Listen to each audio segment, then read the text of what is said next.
Hey everyone, you are listening to another episode of the All Things Private Practice podcast. I am joined today by two wonderful human beings out in California, the co-hosts of Very Bad Therapy podcast, Ben Fineman, Carrie Wiita. Carrie just graduated with her master's from marriage and family therapy. Ben is an associate licensed marriage and family therapist and the clinical director of something I can't remember. We are going to talk today about how they kind of created this really, really cool concept behind a podcast, their stories, working together during COVID, and anything else that comes up. And I am really happy to have you both on. And Ben, I know you're sick, so I appreciate you making the time too. Oh, my pleasure. Thanks, Patrick. Yeah, thanks Yeah. for having us on, Patrick. Appreciate it. Not a problem. So before we started recording, Carrie is got this set up with her podcast where she's just kind of adapting on the fly. And I was talking about how I had to do that in St. Pete, Florida.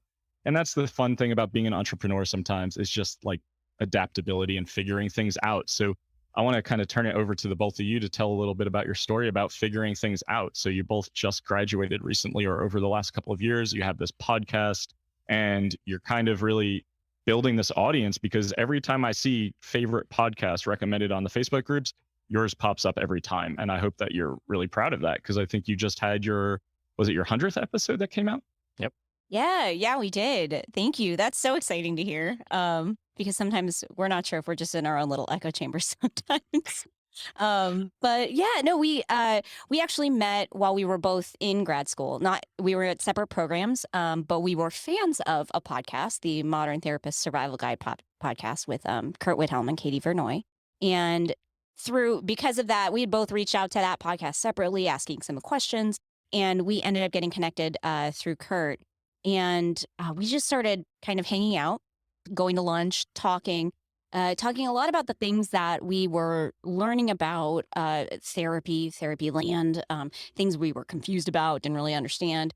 And we fortunately both realized that we were kind of going through the same thing, which was realizing that stuff that we were really interested in outside of class wasn't really showing up in our programs. And so the more we talked about it with each other, the more we wondered a little bit if we were insane, if we were just absolutely way, way off the mark, or if there was something more to explore here. And then one day, Ben came to me and was like, I have this idea. Did he whisper it like that, or was it? No, it was actually in the middle of Whole Foods. Do you want to share, Ben? Do you want to? Oh, I didn't realize my experience of it. I didn't realize it was like that powerful of a memory that it brings back. Oh my God, it's so place powerful. Oh, everything. I remember exactly where I was sitting. We were at the Whole Foods in Burbank on Olive Avenue, and we were in the restaurant. I was sitting at a chair, and Ben was standing in front of me, facing me, and behind him was remember the exact game, Ben Fineman. There was a sports ball event happening on the screen behind him. And the last time I told this story, Ben was like, oh yeah, that was this game. Do you remember which game it was? Yeah, I'm just playing coy. I remember all this as well. Oh, you're so mean to me. You're the worst. Anyway, Ben comes up to me and goes, I have this idea for a podcast, Bad Therapy. And I got chills because I instantly was like, that is what I want to know. I want to know exactly how one does bad therapy, what bad therapy is and what it looks like, so that I never do it. So that was my ulterior motive for starting the podcast. Things did not turn out that way. But yeah, that's how it got started. Yeah, and so Carrie and I are both similar in that we wanted to figure out what works in therapy, how we get better at therapy, what is figure everything out before we see our first clients so that we can do it well. And we both found it peculiar, and it was so nice to hear this from Carrie as well when we started to hang out, that our graduate educations focused a lot on how to do therapy well. And we'd watch videos of famous people doing perfect therapy, and they'd be doing it with actors or volunteers at conferences. I think there was one series of videos I watched with Gerald Corey, the author of a textbook, where he does like 15 different fake sessions with the same client going over different modalities, which is great to see as a model. But then simultaneously, Carrie and I were getting into the research on therapy outcomes and the reality that for just about half of clients, therapy doesn't help, which is stunning to hear, but seems to be fairly accurate. I mean, half a century of research at this point. But we didn't really get a lot of info on what happens when it seems like therapy isn't going well. What happens when therapy actively harms a client, because that can happen as well. So there was no resource for this. And at least for me, my anxious self wanted to know, what are all these things so I can not do them? And Carrie and I came up with this idea of let's talk with people who have been to therapy, had bad experiences, and give them a place to voice those experiences for two reasons. One is it'll help us and hopefully therapists as well understand better what it looks like from the client's perspective when therapy doesn't go well. But also it's our form of advocacy. We both believe very strongly that to be in this field is in some way to be an advocate. And right now there really aren't a lot of places for clients to go if they feel like therapy hasn't helped.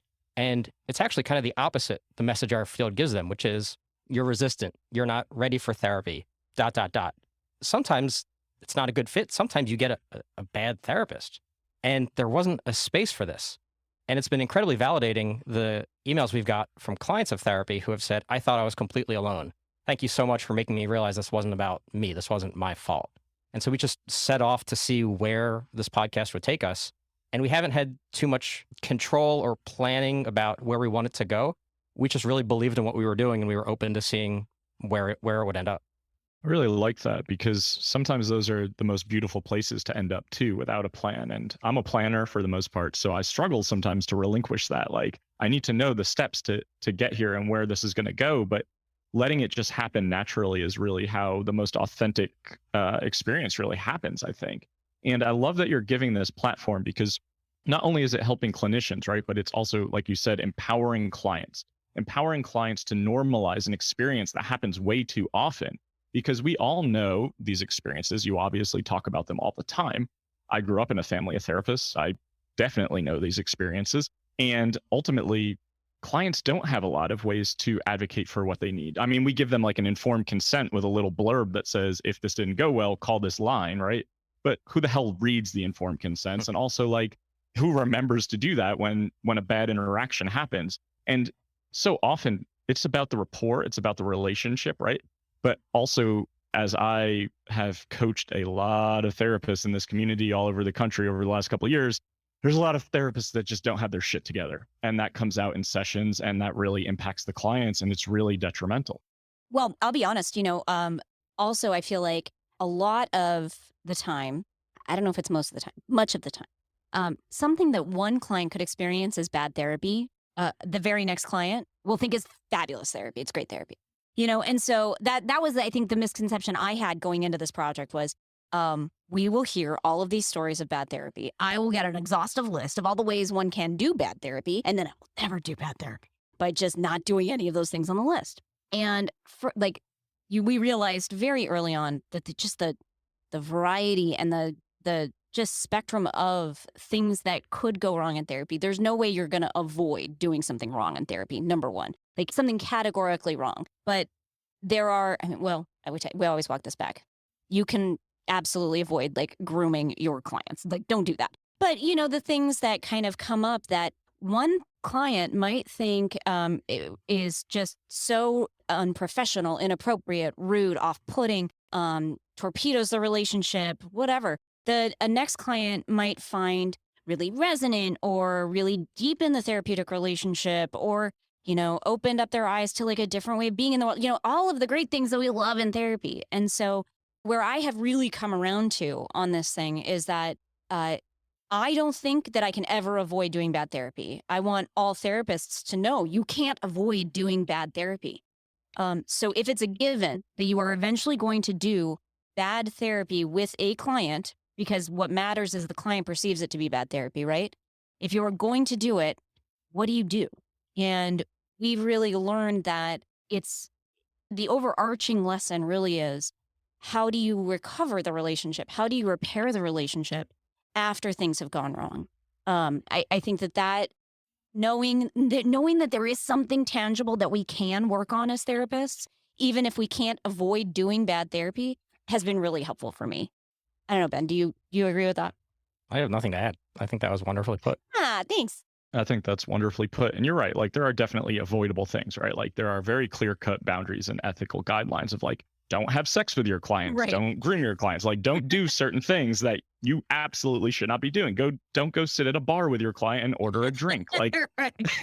there are definitely things, people, that when you're listening, like, definitely do not do. And if you are a client who is experiencing anything like that, please make sure you are reporting something. But nevertheless, you're right. Like it is inevitable because it is all about perception and that client's reality, right? So you could be quote unquote doing everything textbook and correct and accurate by the book, whatever the case may be. And the client may not like your personality or style or the way you said something.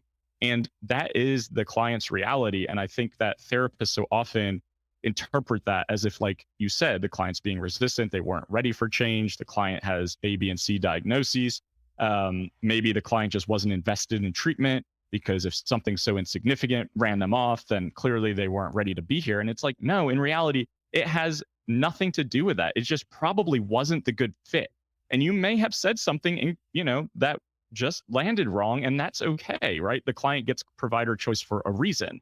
So I think it's really important to highlight that in the realization of, like you said, you can have this checklist, you can have this like thing that you kind of go by your Bible, so to speak, for your practice. But at the end of the day, human behavior is so different from one person to the next, and you could use the same approach or different approach, and it could be perceived in a completely different way.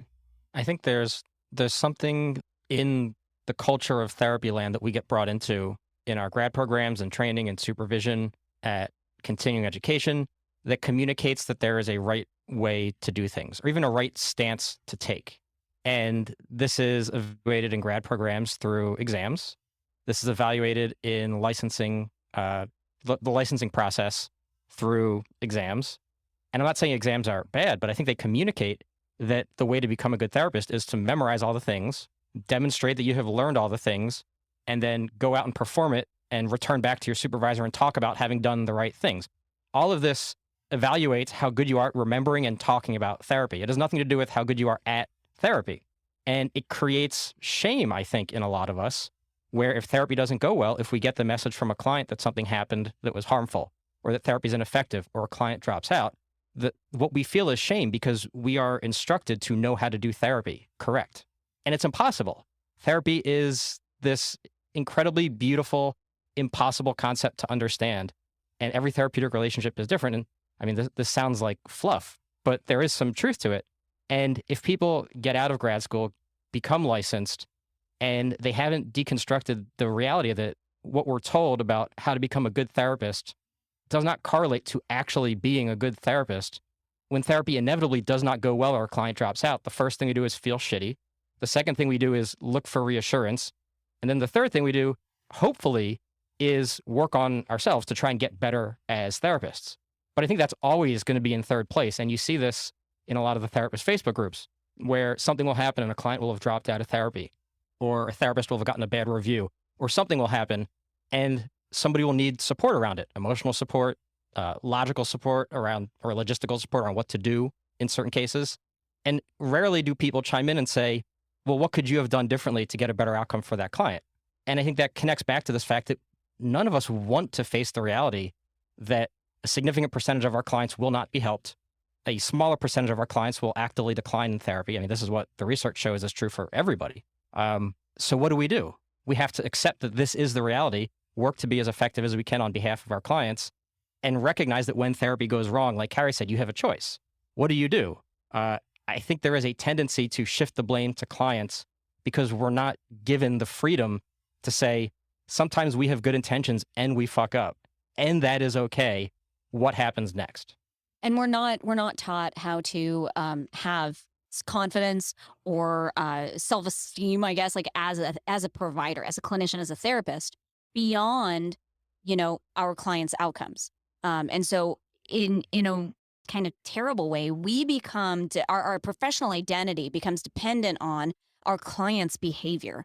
And so if our clients continue coming back, if our clients talk about what an amazing therapist you are, then we feel like, okay, I did a good job. But if those things go away, if clients drop out, if that thing, there was actually in another therapist Facebook group, I saw a clinician bemoaning, like in a joking way, but like bemoaning that the client was saying a friend had said something so brilliant recently that really made an impact. And the clinician was like, I said that like 2 months ago. And like, how do I talk to the client about that I said that first? And it was kind of like, whoa, whoa, whoa, whoa, whoa. Like, why are you feeling such a need to take credit for that, to make sure that your client sees the credit? And it's because we aren't given by the field, by our school, by the supervisors, whatever. We're not given a framework to understand our value and worth as a clinician, independent of our clients. And I think that's really dangerous. Both of you just made such great points, and it is really dangerous. And I think a lot of clinicians, unfortunately, get into the field to heal themselves through the work that they do. So if interactions don't go well, quote unquote, right, in like both of you are saying, then we interpret it as a reflection of sense of self instead of just the recognition of like, it just wasn't a good experience for the client for whatever reason. And if we get into the field to heal ourselves or whatever trauma history or experiences we've had, that's a really unhealthy and even borderline codependent mentality to say, like, I'm reliant upon the outcome. And if you're reliant upon the outcome, you really can't do good work because you can't actually drop in and be authentic and be present because you're thinking in one way or another about the outcome. And I think that that makes a big difference. And that is when a lot of insecurity, a lot of imposter syndrome, a lot of shit starts to surface when an interaction doesn't go well. And I think so often we try to place the blame somewhere else. And that's why I love the process of feedback in therapy and encouraging feedback in therapy of like, and even talking to your clients day one during informed consent about feedback in therapy and how it's crucial. And I will name that with my clients. I don't have many clients left at this point in my career, but just saying like, I want to check in about how this is going, how this relationship feels, knowing that you will not hurt my feelings and that provider choice is fucking crucial. Because if this doesn't feel like a good fit for a variety of reasons, I want to make sure that you land in the right spot so that therapy doesn't feel like something you don't want to attempt again, which we see way too often in our field. I was gonna give you the floor to talk about feedback informed treatment, Ben, but I'm gonna take it. If you don't pick up that baton, I'm gonna take it. All you. Feedback informed treatment is one of the things that Ben and I like super bonded over. We both come from non-healthcare oriented backgrounds originally. I was an actor for a very long time in Los Angeles, and for a lot of reasons got out of that and pivoted over to this to therapy. But once I got into grad school and learning how to be a therapist, one of the things that like really confused me was how am I supposed to know what's working and what isn't working? Like there must be some sort of category. Even in my acting career, it's very fuzzy. Like it's not like you don't get a scorecard at the end of every audition, but you can start to suss out what works and what doesn't. But in therapy, it's almost like no one really talked about like that being important in any way, shape, or form, which on some level I think made me panic a little because I'm thinking like, how am I supposed to gauge my performance as a therapist without like putting all of that pressure, on the client to do it for me? And in talking to Ben, we had started reading The Heart and Soul Change and a lot of other like, bits and pieces from the Common Factors part of the field, and learning about these things called routine outcome monitoring and feedback informed treatment, which seemed so common sense. Routine outcome monitoring is giving your clients regularly, a measure of some kind. There's a bunch of different things. Ben and I love the ORS and SRS from Scott Miller. That is very, very simple, but you do it every single session. And what I think I really like about that is it gives the client a very formalized language to give feedback. So they aren't, hopefully when it works well, they aren't faced with the only option to give feedback is to look the person in the eyes, this person who has been so generous and heard all of their shit and helped them, on their worst days, to look them in the eyes and say, this isn't working, or you did something that hurt me. That is an almost insurmountable thing for clients to do, for most clients to do. We hear it again and again and again on our podcast. It is such a minority of clients who are able to, find the courage or strength or something to look their clinician in the eyes and say, something's not working here. But so routine outcome monitoring gives you, and feedback and the feedback measures gives you this kind of standardized form of keeping track. Is it working? Is it not working? You as a clinician have the option of like keeping an eye on it, right? And so that you can tell through the measures, is this working? Is there something going on? Is there, and that maybe my client, it doesn't feel comfortable telling, and maybe there's something I can investigate here. Push a little bit harder on, like, is there something you need to tell me? Is there something that's not working? It makes all the sense in the world to me. And I don't know, my sense is I feel, based on absolute no evidence, but just kind of like an anecdotal sense, I feel like it's getting more popular in our field. Ben, last time I asked you this question, you disagreed with me. Do you still disagree with me? I do still, I think it's just confirmation bias because we care about it. So we seek out other people who care about it. And it seems like more people are aware of it. And hearing you talk about it makes me think of where this field has evolved from. So Patrick, a few years ago, Carrie and I said, we're going to write a book. We're going to write a book for clients of therapy where we trace the history of therapy in the first couple chapters to explain why is the cultural awareness about therapy what it is present day. And then all of the misconceptions and what clients should know about what works in therapy, what to prioritize, et cetera. And then we got busy and didn't write it. But the first chapter was written about the history of psychotherapy. And you can see very clearly that this goes back hundreds of years, that psychotherapy and where it came from has always been tethered to the idea that there are experts who know what to do to help people in distress. And we're starting to realize that it's not as simple as you break your leg, you go to see a surgeon, they fix your leg, the end. There is a best way to fix a broken leg. You can argue with it if you want, but you're going to get worse care. You can choose to take, I don't know, herbal treatments instead of getting surgery. You're going to have a limp. If that's your choice, great. But it's not objectively better in terms of healing the bone, if that's your goal.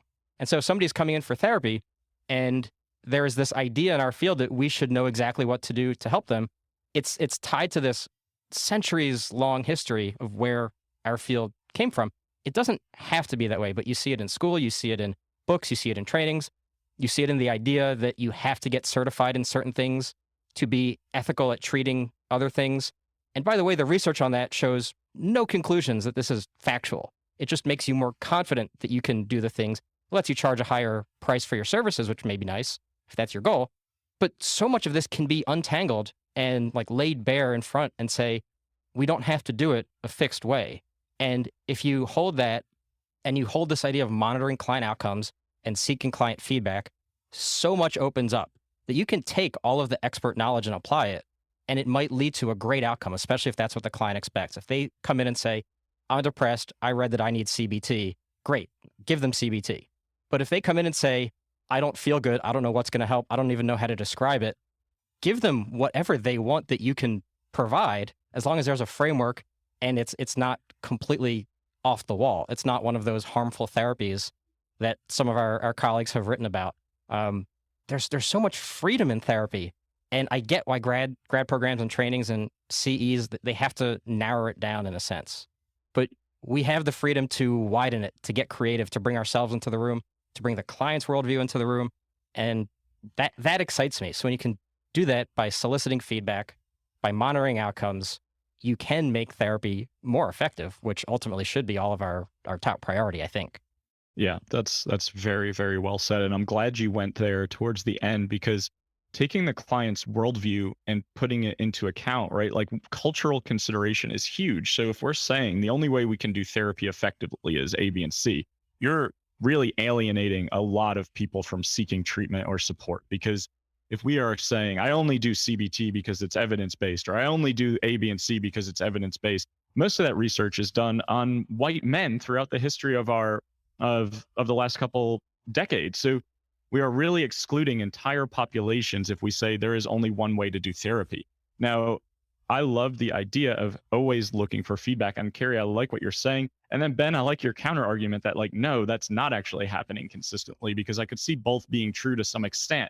And the reality is, like, there's a power dynamic at play, right? If you don't have these conversations and you can't talk about some of the stuff with your clients, with like, how could I ever give my therapist feedback if, like, they're the expert here, right? And again, that can become really uncomfortable. I remember having a therapist who asked me, she was like notoriously 15 minutes late to every session, and it really, really fucking bothered me. And I never felt like I could say anything, and it was building resentment in me. And even as a therapist, I was like, I don't think I named this. I think I just deal with this like resentment. And one day she was like, I can tell you're off. What's going on? I said, I'm just really upset that you're 15 minutes late to every single session that we have. It makes me feel like you don't value my time. And that was really powerful for me to be able to name that. And I think the only reason I was able to do that is because there was a trust and rapport built. And without that, I do think feedback is challenging, because if I don't trust the provider, I'm probably like zoning most of it out, not listening, and probably never planning to come back. But if I feel like I have to, it's really challenging to then be open and honest about the experience. Oh, you both went for the mic at the same time. Do that a lot. I mean, it's so hard for me to defend is the wrong word, but it's so hard for me to think that it's okay for a therapist to be 15 minutes late repeatedly for a client, unless that's something you've established and it fits how both of you like to operate. But if you, Patrick, and I'm the same way, if you want it to start on time and it doesn't, I think the therapist needs to address that, or at the very least provide space to talk about it. And this is another lesson we've learned on our podcast, is those things are not deal breakers for clients. It's not giving them space to talk about it. And then if you do, making sure you're not defensive. So often what we hear is, this small thing happened. I really wasn't sure if it was a big deal, but I brought it up and the therapist explained why it wasn't a big deal, or invalidated me, or said something and then kept doing it. And then things snowball. And it goes back to the humility that is so important in being an effective therapist, because you will make mistakes, not with all clients, not, egregiously enough that they end up on our podcast, but you can't not fuck up as a therapist. It's inevitable if you do a good enough job of creating a safe space for the client to bring that to you. You let them know well before it's necessary that you want their feedback. It's like a piggy bank. You may not need that money, but if you do at some point, you're going to be really glad you have it. You can't just tell a client after a rupture, hey, give me your feedback. It might not be safe. That's a process that starts from day one of creating that safety. So if you've done that, when and if you make a mistake and a client brings it to you, to recognize whatever feeling comes up in that moment, and it's probably going to be shame, defensiveness, and just say, thank you so much for sharing that. How did that impact you? I'm going to try and do better. And that can lead to the most effective therapy, because you're modeling something beautiful, you're creating something beautiful. And the stories we hear are the opposite of that, where the therapist is like, you're too sensitive. So true. And I mean, that's something we recently addressed on the show too, was we know that there is probably some level of, and we've heard it a little bit. I think each of us have heard it in our own, circles of like, I hope I don't end up on your show from, from therapists. And like, number one, that is our show is not built around, castigating therapists, or it's not about public shaming. It's not a therapist pillory. Like, that's not what our show's about. We don't name the therapists. We deliberately try to eliminate all identifying information, because who the therapist is not the point. What the client experienced is the point of our show. But we recently had a conversation about, this, if therapists do have a fear of ending up on our show. And my fervent hope is that therapists don't fear that. Like, I hope that we can normalize making mistakes, because we are human and we are going to make mistakes. I hope that we can normalize that to the point where a therapist might, if a therapist finds out that their client has gone on our show, I hope the therapist can feel your feelings and oh God, that sucks, but it's not an indictment of you as a human.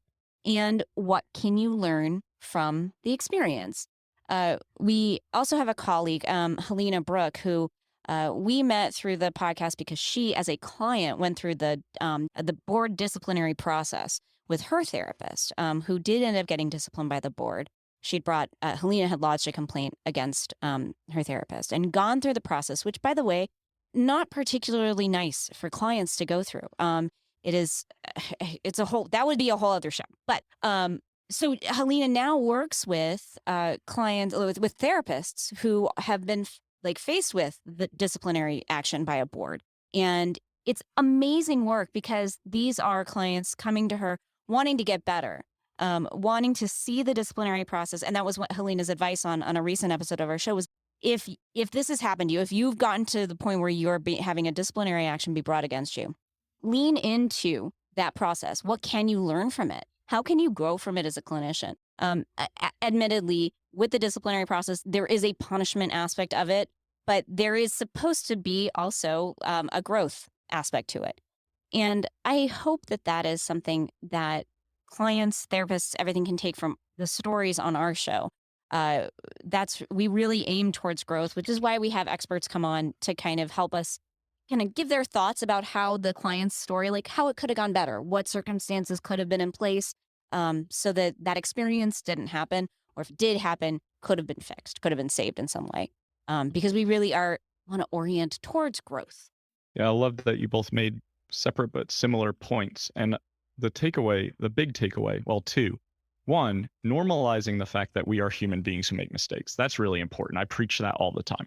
As therapists, we are still human, regardless of our degree type, license type. We still are going to have bad days. We're going to have off days. We're going to make mistakes. We're going to late cancel on our clients sometimes. Like that stuff is going to fucking happen, but you have to own it and you have to have accountability around it. It should not be your client's responsibility for those mistakes. It should just be the learning process, the ownership, and the accountability process. I think that's really, really important. Like Ben was saying, if you invite feedback or if you check in with a client and they name how they're feeling and you get defensive, or if you belittle or dismiss, like you said, Carrie, that relationship is probably beyond repair then, because there's no chance in hell that client is going to trust you going forward or even want to work with you. And sometimes people have to, right? Like they don't have the resource or the means to work with anybody else. And then they feel trapped in this process of like, well, fuck therapy. No wonder why nobody goes to therapy, right? And that's a big component of this. And then like you're saying, Carrie, the disciplinary process, and people who say, I hope I don't end up on your show, if it elicits a response emotionally, if you feel a certain feeling and you're listening to Ben and Carrie's podcast, you've probably done something similar then. That may not be you that they're talking about, but you may have had a similar interaction. And when you notice that, that's a really good time to learn from that experience and implement change and training and supervision and potentially more consultation, because this is a field that is ever evolving. And if we act as if we just plateau and know everything and we're the quote unquote experts, then I think not only are we doing our clients a disservice, but we're doing ourselves and our profession a disservice. Yeah, I couldn't agree more. I would just add, because Patrick, you mentioned that people probably listen to our show either because they've had a similar experience as a therapist or that they're curious about it. And I would just say that's true for some episodes. I sincerely hope that people listening have not. Some of the most egregious things we've heard: a therapist physically tackling their client, a therapist giving their client a cup to urinate in to test to see if he was gay. And this episode, we just recorded it, so at the time of our recording right now, it hasn't aired. Carrie and I are advocates for psychedelic-assisted therapy. We are not advocates for what this one therapist did, which was taking psilocybin herself and then texting her client while tripping. Don't do that. Yeah, no. If you've done that and you're listening to our show because you're curious if anybody else has done that, that would be statistically very unlikely that there are more than one therapist out there who have done this. But please don't do that. Yeah, no, don't do that. Don't do that. Sure. Yeah, that's a good asterisk. I shouldn't generalize in the black and white language, but yes, if some of those situations are arising and you're like, oh, is that me? Then yeah, it's probably you, and that is just really inappropriate. And the stuff that we hear, right? It just boggles your mind. And I think we fight so fucking hard to reduce the stigma and shame around receiving mental health support that when we hear these egregious acts that happen, it is so challenging sometimes to win people back and saying like healing can happen and that shouldn't have happened to you. I mean, I think there's an interesting philosophical question in there, which is, what is the right approach to normalizing this more broadly among lay people? We got a review once that said, please don't increase the stigma of therapy. And I get that. You don't want to push clients away who realize that there is a chance, however small, that bad therapy will happen to them.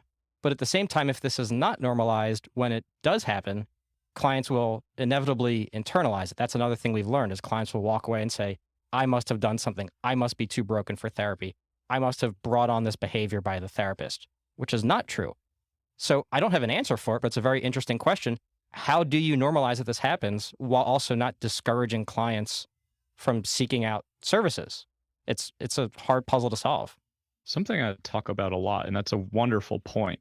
And this isn't going to solve that question, but like there's bad everything, right? Like you've probably been to a bad doctor, a bad waiter, a bad eye doctor, a bad like people are people. So at the end of the day, when we have certain professions on a pedestal, as if these professions can do no wrong, that's flawed thinking, but that's a societal message that we receive. That's how media portrays things. I mean, there's so many complex layers to that. But I do think if we can normalize the fact that, like, yeah, there are bad experiences in this, but at least it's not the norm, right? Like, it's not going to happen 99% of the time. Like, there is risk in everything that we do, especially when we're vulnerable and looking for help. Like, there's always going to be risk. I'll give a short example, and this is not mental health. Well, kind of is mental health related, but like, I have a weird, rare throat condition that I have to have surgery on for the rest of my fucking life. And I ended up seeing a specialist in Asheville, and he told me for the 30 minutes we spent together, I'm the expert because I've made so many mistakes. If you want someone smarter, you should go call this person 3 hours away. Continued to say that if you want someone smarter than me, and I know it's hard to believe there could be someone smarter than me, and all I could think about for that 30 minutes was like that other person's name and phone number, and that's all I could fixate on. Because like, I've got to get the fuck out of here. I'm clearly not letting this person cut my throat open, and I've got to call whoever he's suggesting. And like, those experiences happen all the time. And more importantly, to think about for people of color and trans people and people with marginalized identities, not feeling like they can speak up in those situations or that they have another choice. So we know research would say that there's a lot of power dynamic there too. And I just am so thankful that I know my resources, I know my advocacy abilities, and I knew very damn sure that I was never going to let that guy do surgery on me. And now I have a doctor that's 3.5 hours away that I have to see every couple months, but like, it's better than the alternative. And I just know that I have to have throat surgery. So it better be with someone who I trust, and that she didn't give me information that was any different, right? Like, it was just the bedside manner in which the fucking information was delivered. What an interesting strategy. Like, I was just sitting there like, what the fuck? I don't know. It makes me think of something that I harp on a lot on the show, a very specific kind of interest of mine, but this idea of like creating expectations in some way, setting expectations for our clients as part of the therapeutic process. And, I think that for better or worse, I think a lot of people come into therapy with this pop culture assumption about what therapy is and how it works. And a lot of that is, the doctor model, that I'm going to go to my therapist and, like, fix my brain or my relationship like it's a broken leg, and I feel like sometimes we as therapists get so like caught up and isolated in therapy land that we forget what that is like as a client. And we forget that that's what our clients are thinking when they come into the room. And so, I'll often hear therapists talk about like, oh, I don't need to use feedback informed treatment, or I don't need to use routine outcome monitoring measures, right? Because I know that my clients feel comfortable giving me feedback. I know that. And they'll tell me how they feel. I ask them every 3 months. I'll ask how they're doing, and I know that they feel comfortable telling me. No, you don't, because you don't know unless you really plumb the depths of like what were they thinking therapy was when they came to you. You don't know what they were expecting, and you don't know what misconceptions they might still be holding on to. And one of those that I think is the most persistent, and I think that's demonstrated in how many people end up on our show, one of the misconceptions is that my therapist probably knows what's right, knows what's better for me. I've heard therapy is supposed to be hard. So if anything's going wrong, this must be the quote unquote hard that they're talking about. And a lot of clients will stay in these relationships with therapists that aren't helpful, that are harmful sometimes. And one of the things that we hope, we have been surprised, I think, at how many clients actually end up listening to our show. And I think a fervent hope of both of ours is that clients of therapy feel more empowered to tell their therapist that something isn't working quite right. The way you would tell, your hairstylist if they have given you a haircut you don't like, can you please like fix it a little bit shorter, a little bit, wish it was longer. I don't know, whatever. But, is there, can we in some way kind of flatten that dynamic, that power dynamic a little bit, and give clients a little bit more control over the process without taking away whatever magic happens when they think they're going to an expert who is going to help them with their mental health crisis. Therapy is so interesting and hard because I agree with everything you're saying, Carrie, and it sounds great. But at the same time, sometimes clients come in and they say, I read that I need this treatment for what I'm going through. And what we know from common factors research is that if clients have specific expectations and you can meet those expectations, therapy is going to go much better than if that's not the case. And so Carrie and I, after we met, we both ended up training at the same site in LA, and we were in the same supervision group, which was wonderful. It was a narrative therapy group. Carrie and I both love narrative therapy. We love postmodern approaches to therapy. And we would walk away from supervision sometimes and say, well, what if a client just really wants advice?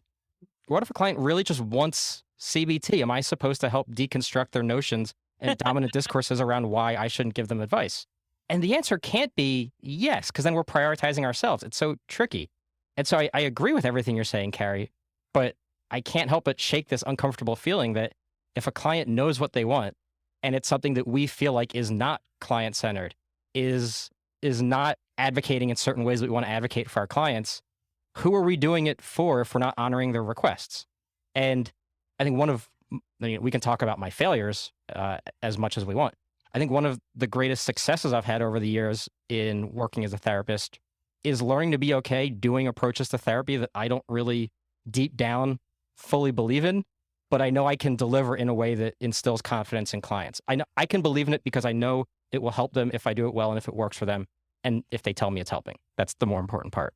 Mm-hmm. I can put on that hat. It may feel uncomfortable. It may feel like I'm acting as a certain kind of therapist. But who am I to say you don't need CBT or you don't need EMDR or you don't need whatever it is you've come in for and think at the bottom of your heart, this is what you need. Yeah, but the crucial thing I think that you're pointing out here is that you may not believe EMDR is the magic pill, but at your core, you believe the therapy works. Right. And that I think that's what the underpinning, right? Like I think that, all the research shows that you as a therapist need to have a confidence and faith in your approach and what in your service that you're providing. Otherwise, outcomes are impacted. But I think that maybe you're right. Like it needs to come from a confidence in therapy in general. But you can also have an awareness of what that means, that therapy in general can mean a million different things. There's a whole, like it's infinite spectrum. Yeah, I think the example I like to give to describe what you're referring to, Carrie, is I got trained in EMDR a year ago. And the EMDR people are very convinced that EMDR is great, which is wonderful. It's going to make it more effective if you believe it's that effective. But of course, not all clients are going to feel like it's what they want. Even if they think it's what they want, maybe 1% of clients are going to be like, you know what, this isn't for me. And so in the training I said, what happens if it's not helpful? The client says it's not working, or they say they don't want to do it anymore. And their response was, just keep doing it. Do an interweave, like you'll get past this reluctance. There's some block. Do it harder. Yeah, do it harder. Do it more. Do it faster. Do it harder. Do it better. That cannot be the answer. There has to be some point that we get to as therapists where if a client says it's not what they want and they're not suggesting it's helpful, if you're monitoring outcomes and it's not helpful, you say, okay, maybe I'll refer you out. Maybe we'll try this other approach. Let's talk about it. The answer can never be just keep doing what you're doing as the therapist. If that's your approach, I think you've been sold what's the expression? Bill of goods. You've been sold a bill of goods that this is a magic pill. It's not. It can't be. Therapy is too complex. That's a great point. I mean, really great point. And I think you have to not conform to a one size fits all approach too, right? Like this is not a black and white, like this is not binary. We need to really understand that you have to meet the client where they're at and try to provide what they're asking for. And if it's just out of your scope, then absolutely refer out, because that again is doing the client a service, right? Like if someone calls me and says, I want to work on disordered eating, I certainly don't work on disordered eating. I'm going to refer you to someone who's a specialist. But if they're asking like, do you take a more coaching approach? I see that you're a coach now and a therapist. I would probably say yes. Like, and there was a part of me that would say, oh, that feels really unethical. How could I do that? But I have some clients who want to work on their small business stuff. And they're like, I'm working on my insecurity and emotion around small business. Okay, let's fucking do that. Like, I'm happy to meet you where you're at and have that conversation. But I think the therapist in me from like 5 years ago would have been like, I don't think I can do that. That feels like it's too blurry or too messy. I think I have to like find you a business coach. But in reality, I think owning a small business and your mental health go hand in hand. So like, if you want to work on that, by all means, let's work on that. Out of curiosity, Patrick, how did you make that kind of jump from therapist of 5 years ago to feeling today like that is something that you can deliver as a therapist slash coach? It's a great question. I mean, a ton of my own therapy. I've been in and out of my own therapy since I was 5, and we could go down the subject of like, should therapists have therapists? And I think the answer is absolutely fucking yes. But nevertheless, that's not the point. Um, I think it's a lot of my own work, right? And then also working through some stuff that comes up. But then more and more that I'm working with clients and seeing the outcomes, right? And seeing the relationships that get built, and seeing the correlation between rapport and trust and relationship and outcome, whatever we want to quantify or qualify outcome as. The realization of like just being real, being authentic is really the ability to create accessibility. Because if I can be real and highlight the fact that I know what it's like to struggle without it being self-serving, without it doing it just for me, right? So that the therapist is comforted by the client. So what I mean by that, and I know like maybe that didn't even make sense the way my the way my brain is conceptualizing this, but I used to only work with men struggling with addiction when I started out. I myself am in recovery from a gambling addiction. I talk about it all the time. And what I realized is if I'm like the buttoned up, no disclosure, I'm not going to like, if you don't want to be here, I'm going to refer you out type of provider. That's not in alignment with who I am. And that doesn't work with my mentality. So I started to like curse in my content, drop some F bombs here and there, disclose about my own addiction and recovery, talk to clients about how things are hard, but they can get better. And I can't guarantee that they will. And then start to really understand that this process is a beautiful one, but it is messy and it's complicated. And as long as I think you're doing things with your client's best interest in mind, you can try things out and see what works. And then the realization of like, each client is so different. Even if 2 clients come in with addiction related concern, does that mean the same thing is going to work for both of them? Absolutely not. Does one want to go to 12-step and one doesn't want to do anything at all and wants to do like harm reduction? And I have to be okay with both. And if I'm not okay with both, that's my time to grow and learn from that, because I know a lot of therapists who work in the addiction field who are very black and white, concrete thinking, right? It's either 12-step and pray this away, or like maybe we're going to do whatever seems to make sense for you. And I know as someone who needed therapy for my own gambling, the 12-step model didn't work, right? And like I had tried and tried and tried and quote unquote failed attempt after failed attempt. You get to be made to think like there's something wrong with me. Why can't I get this? I very well know I'm destroying my life and everyone around me, but I can't stop. So I'm defected clearly. But nevertheless, meeting a harm reduction minded and attachment focused therapist who was like, no, like pump the fucking brakes, man. Like there's nothing wrong with you. You're just coping for something that you don't know how to use your skills to kind of manage, this childhood trauma experience or whatever the case may be. So I think it's also having therapists like that who give you permission to do things differently, who give you permission to heal differently. And then in turn, taking that as a therapist and putting it into my practice, I think that's always shaped how I've desired to be. I just want authenticity. I want people to normalize that we all struggle. And I think if as therapists, we can talk about the struggle, then my clients can look at my content or see my story and say like, there's hope, there's light at the end of the tunnel. If this guy has a master's degree and quote unquote has it all together, which I don't, but ultimately has recovered, then maybe I can too. Or maybe life doesn't always have to feel so shitty all the time, but sometimes it does. And I think both can be true. I love that so much. I mean, thank you for such an honest answer. I am such a social constructionist, and the more I've thought about therapy and read about therapy, read the research, and heard stories like what you're talking about, the more I feel like there is room to kind of invent therapy to some extent. I see the wisdom. I say this on the show. I love models sometimes. I do. Like, I mean, we had a client come on not too long ago talking about CBT, how she'd really wanted CBT, and what she got was not really CBT. And the expert that we had on, Alyssa Davis, talked about what CBT looks like when it's done right. And the more she talked about it, I was just like, yes, see, if I was a client and if this approach worked for me, this would be amazing. It would feel so comforting to know that there is this model that somebody really smart put together, and it's been tested a lot and it's worked for a ton of people. It's a tried and true approach. And if it works for me, great. The problem is for, if somebody is coming to therapy and that approach doesn't work for them, like you said, they feel like they're defective. They feel like, they're not like the therapy's not working for them because they're not doing it right. Or maybe it's, maybe it will work eventually if I just try harder, if I EMDR harder, will it eventually work? Right. But Wave your finger faster. Wait, go. Wave it slower. Go diagonal. Do this. Wiggle your finger as you're waving. Lights, tapping. Yes. Binaural beats, like all of all of it. But the more, I think that the more room there is for approaches that, are to some extent put together. That's still I'm still thinking of binaural beats. Just makes me laugh. But I think that there's so much room for therapy to be co-constructed, to some extent in the room between the therapist and client. And I love that. So, yay.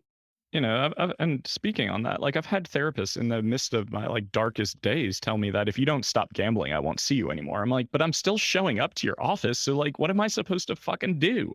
Yeah. And I think those types of experiences, if you don't know that experiences can be different, are experiences that could potentially turn someone off for therapy for good.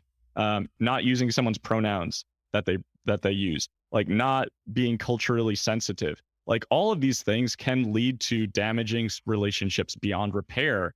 And I just think that we have to do better. Like therapists have to do better and be aware, like you are both highlighting, that we make mistakes. And I think it's really important to just own it and then learn from it and grow. And we teach our clients to do that all the time, but we are not the best at practicing what we preach in this profession. Amen. Standing ovation. Yeah, I mean, we could talk about this for hours, and I'm really glad that the two of you have found one another in this venture and are just like out there having these conversations that can be really difficult to have and can certainly lead to feedback from people who may disagree. But that is the beauty of kind of like advocating, like you both said, and just, standing up for what you believe in. So I just want to really applaud you both for what you're doing and the work that you're creating together. Oh, thank you so much. And I appreciate you both coming on and making the time and us finally like coordinating our very busy schedules together. And it means a lot. So just continue doing what you're doing. And if you can both just kind of tell the audience where they can find your stuff and where they can follow you, I would greatly appreciate it. And I think everyone would benefit from it too. Yeah, we're at verybadtherapy.com. You can find our podcast anywhere you get your podcasts. We have a Facebook page. I think it's just facebook.com/verybadtherapy. We have an Instagram page that Carrie created 3 years ago, updated 4 times, and then abandoned. Yeah, I think it was 4 times. That's about it. With the most recent photo being when I let my hair grow out during the pandemic, and my fiance like teased it out, so it's out of control. And then she just stopped updating it. So I can't top that, Ben. You can follow us on Instagram to get no updates, but see my hair. Just that. Wild. It's worth it, guys. It's worth it. I think that's it. Is that where we're at? Yeah, verybadtherapy.com or anywhere you get your podcasts. Now I need to go on that Instagram account immediately. Now watch how many new followers you just got us there. Don't have to actually add more photos. Well, that will all be in the show notes for everyone listening. And I really appreciate both of you coming on. Maybe we'll include the title page with Ben's hair. And I do appreciate it very much. And again, it's been good meeting you and just seeing that you're in the community and doing the work that you're doing. Thank you so much, Patrick. Thanks, Patrick. You're welcome. And for everyone listening to the All Things Private Practice podcast, new episodes coming out every single Sunday on all major platforms, everywhere you get your podcast. Listen, download, like, subscribe, and share. And we will see you next week. Doubt yourself. Do it anyway.